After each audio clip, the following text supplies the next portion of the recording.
Hey there, I'm Stephanie Burch, and today is Magic Monday. Who couldn't use a little more magic in their life, especially on Mondays? So I'll be doing a new segment every Monday. For the first topic, I'd like to talk about your divine life purpose. We all have one. When you choose a lifetime on this planet, you incarnate with unique talents and gifts and passions that are unique only to you. Now, other people may be doing similar things, but nobody can do it quite the way you do. So I want to help you get in touch with A, what that passion, what that calling is, and B, you can even fine-tune it, and I'll give you some examples from my own life. But there's 3 questions that are really helpful to ask yourself, and if you want to take some notes or if you want to pause the video, that is recommended. Question number 1, what do you spend your free time doing consistently? If you just have 20 minutes, 30 minutes, 5 minutes in a night, what do? What are you watching on YouTube? What are you reading? That's a big key to what your life purpose is.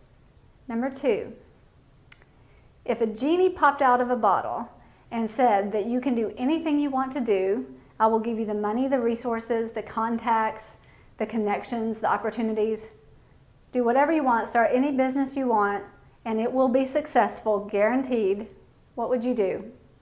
What would you wake up in the morning and do if that genie were to pop out of the bottle right now? Number 3, if you were told you only had a year to live, and I know this may sound a little morbid, but it really gets you in tune.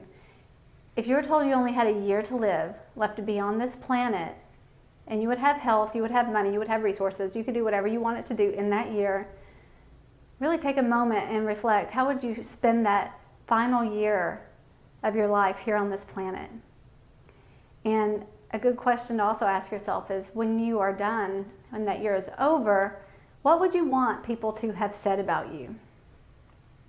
I'm gonna let you think about that for a second. Got it?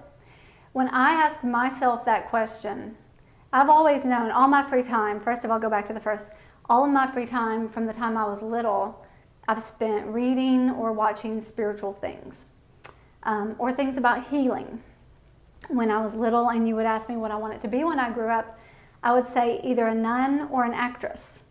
And my mom thought that was kind of crazy, but if you think about it, I knew I wanted to marry the spiritual world of service to the entertainment world.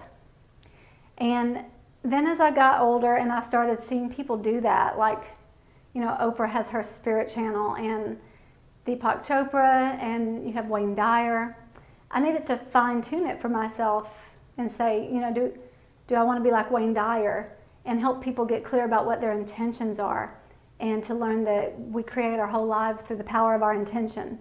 Do I want to be like Eckhart Tolle, and is my unique way of doing spiritual service to help connect people to the present moment? Everybody, all these spiritual teachers that I admire had a unique flavor. So you may very well know, okay, I'm a healer, or I'm a teacher, or I'm an artist, but what do you paint? What do you teach? You might want to fine-tune it a little bit more. And that last question, when I thought, if I only had a year to live, how would I spend that year? And more importantly, what would I want people to have said about me when that year is over? I heard very clearly a voice within me, my own higher self, pretty much scream, "She woke us up." And that's my unique flavor of being a spiritual teacher. I want to awaken people. And then secondly, it said, and she reminded us that we are magic.